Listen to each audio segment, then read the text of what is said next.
ቸርነቱ አምላክ ባይተወው በደሌን ሁሉ ውስጤ ቢፈተሽ በተሰጠኝ ሕግ በቅዱስ ቃሉ በምን ምግባሬ ሰውና ያለው ዓይኔን አቅንቼ በደሌ በዝቶ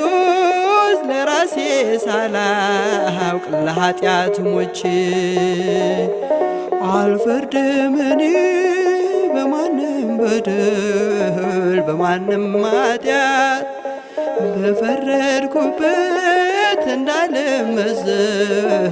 ጌታ ሲመጣ በኃይል በስልጣን